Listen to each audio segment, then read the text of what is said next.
Alors bonjour tout le monde. Je vais commencer une série de courtes vidéos de moins de 5 minutes sur un certain nombre de thématiques comme la légitimité du pouvoir, Al-Andalus, l'intérêt des sciences sociales, l'histoire de l'Inde musulmane, etc. Euh, alors, ce que je vais faire, c'est que je vais d'abord commencer par Al-Andalus et je vais vous parler de mes trois livres, mes trois ouvrages. Donc je vous les montre rapidement. Ils sont sur mon profil. Voilà, ils sont ici. Hop, voilà. D'accord. Bon, très rapidement, hein. Le premier, c'est la prétention au califat d'une dynastie qu'on appelle les Banu Hammoud, les Hammoudides. Donc c'est une dynastie qui prétend, enfin, qui prétend au califat au début du XIe siècle à Cordoue. La deuxième, c'est un traité de bon gouvernement, donc c'est comment régner, comment gouverner. Voilà. Et la troisième, c'est la légitimité du pouvoir de la dynastie omeyyade de Cordoue entre la fin du Xe et le début du XIe, avec l'idée qu'on est dans un contexte, donc au Xe siècle, où euh, ce sont les chiites qui dominent. Et donc les Omeyyades vont essayer de se légitimer en, en mettant l'accent en fait sur leur sunnisme. Bon, qu'est-ce que tout ça, ça apporte? Donc tout ça, c'est un peu, si vous voulez, parce que beaucoup de livres ont été écrits en fait sur l'Andalous, mais ça apporte un point de vue un peu différent par rapport à l'historiographie.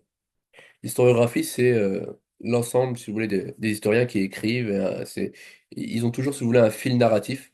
Ils ont des idées préconçues, etc. Bon, on va dire que c'est relativement normal. Bon.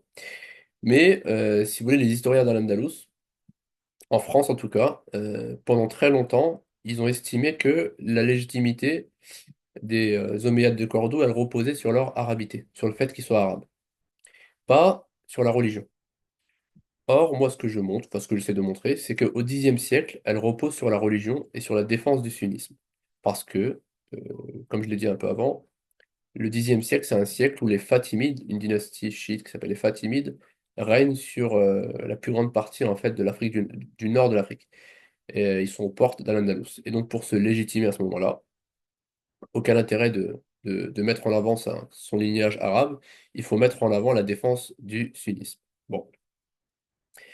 Alors, tout ça, je pense que c'est assez intéressant dans la mesure où, en fait, dans l'université, je pense que c'est surtout le cas en France, c'est moins le cas dans les pays anglo-saxons, on prend pas en réalité au sérieux la religion.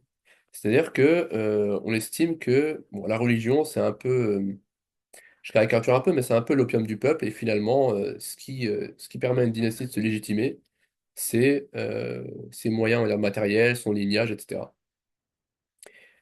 Ce qui est intéressant, c'est que la légitimité en fait d'une dynastie, elle va pas de soi, et en général, il faut deux choses. Il faut un pouvoir militaire, la force, ce qu'on appelle en géopolitique le hard power, et il faut du soft power, il faut un pouvoir entre guillemets de séduction.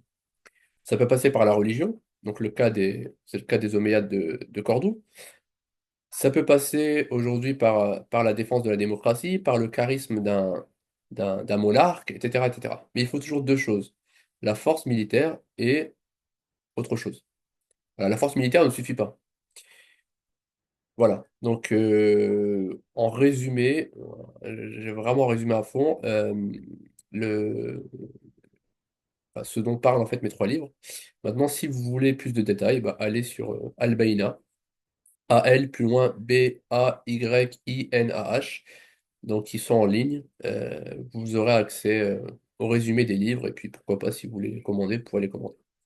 Voilà. La prochaine fois, on traitera toujours dans l'Andalous, mais on parlera de la tolérance. Et vous verrez que au Moyen Âge, la tolérance, ça n'existe pas.